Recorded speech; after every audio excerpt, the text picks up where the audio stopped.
All right, guys, welcome back to Tips and Tactics. Today is just going to be the basics of air, how to use air power in this game. And it was occurring to me as I was looking at some questions on Reddit and some questions on my own page. People were asking if they had to have an airfield to attack. And so, yes, absolutely. If you try to move your planes to a place that has no airfield, you'll see the ground path because they have to travel on the ground. You just load them onto trucks and they drive there, and they drive there really slow.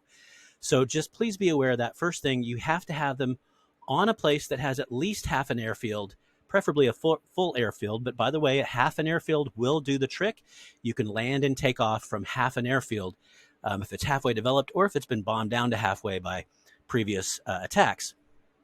So a couple things I wanted to cover here. First of all, bomber attacks. So let's split off these bombers. I've got a slew of them, is the scientific word for it. Metric ton of them, probably a lot more than that actually. And what I'm going to do is just attack into sort of these back countries. I don't know what's back here, but so literally just select them, use the attack command, and click. They will automatically take off, and you will see this cone. This cone represents all of your possible rerouting options before they have to land. So if at some point I decide to select something else that's inside this cone, then my bombers can immediately go there without having to return to their base. So the old mechanic was when you rerouted to another location, your bombers would have to go all the way back to the base and then to the new location. This is much better. It makes a lot more sense because remember, we did have radio by this time. And so you could radio a bomber squadron and reassign them to another place, and there's no reason for them to come all the way back to their origin airstrip. They can simply use the fuel they have to go over there and then back. So that's what this red cone is. Bombers make at least 2 attacks, maybe 3. I wish I knew specifically, but they make several attacks back and forth. And the thing is, if you catch your bombers out and there's no more cone, that means you can't reassign them. They have to land back again before you can assign them somewhere else. That just means they're out of fuel. So this red cone is sort of the fuel available. So if I were to take these bombers and reassign them somewhere else, they would just simply go right over and attack. Now, the reason I've chosen this for my game here is we see my enemy here has 2 bombers as well. These 2 bombers have taken off from this island back here, and I would like to kill them. So I have a couple of options. I've got 20 fighters here. I do have an airfield, you can see right here in this central province. So I know that I can hop, skip, and attack. Now, there's 2 things you can do. You can set it on patrol, find out who he's attacking, and he's attacking into this core group here. I could just set them on patrol and hope that those 20 will attack the bombers as they fly into that patrol zone. I haven't always had the very best of luck with that. I have much greater luck when I literally attack command the bombers. So I go up, make sure that it's on the actual banner there, and click. So my fighters will now fly out and engage. The reason I know I'm engaging is because it's arcing over, my fighter's arcing over, and hey, he didn't have to use, I thought he might have to use this airfield. It looks like he's not going to have to do that. He's arcing out to right below this plane, so I know that my fighters are attacking this plane. Now, if you've ever tried to attack a plane with, say, a stack of tanks, and you click the attack command and you click on the plane, it will always send your tack of stanks. Whoa. Your stack of tanks, it will always send them to the airfield of origin because you can't attack planes way up in the air. You can defend, right? If they fly down and attack you, you can defend. We've talked about the fact that that balloons defend rather well against air. They have a 1.5, and armored cars, surprisingly, defend really well against air as well. In fact, in this very game, I'm building a ton of armored cars for air defense. So you can see all these armored cars I'm building because I'm going up against this Goliath over here. Every one of these stars, by the way, if you've never played Frontiers, is a double everything zone. So he's got, boy, like 4 or 5, and I've got like 3 or 4. So, and I'm about to take over another up here. So I'm a contender in this game.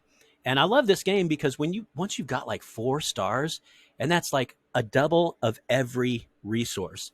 And then you have a bunch of other doubles that are just sprinkled in everywhere, like all these double gases along here. They're just in there. They're not part of a star zone at all. You can build some mega stuff. So it's actually a lot of fun to play this mode. You'll really find yourself with a lot of stacks. But it was ideal for me to be able to talk about the mechanics of air attacks and plays. So really the most essential thing is if you want to attack someone, you have to have an airfield. From that airfield, you can take off and attack and then land back when you're done. There are more detailed things, more things to be concerned about. For instance, if you attack from a vulnerable field, don't go to sleep because they'll complete their attacks and then they will land. Once they are on land, they are highly vulnerable. So this is an ideal attack right here because it's way backfield. I'm not in any danger of having him break through my lines and coming back to attack this. So that's it, guys. I just really, the important things I wanted you to realize is you have to have an airfield or at least a half an airfield to take off and attack somebody. If you want to attack with your bombers, just grab your bombers, attack click, and just click on that wherever you're attacking. And then finally, I like to direct attack with fighters. These fighters outclass those bombers big time. So these fighters right here have an air attack of 80 air attack damage, whereas these guys, the bombers in the air, are basically giant doofuses. They've got an air damage of 1. So it's 80 to 1, this stack of 20 against this stack of 2. So they're just not built for defending in the air. If you're concerned about your bombers getting attacked, keep them together. So these two were in a stack together for the longest time because I wasn't really sure what he had over here in terms of fighter defense. Finally realized he didn't have any fighter defense, and I way outclass him. So I've been using my bombers to knock down his front forts as I move forward a lot of my infantry and artillery. I do need to move in some more stuff, but that's not the point of this video.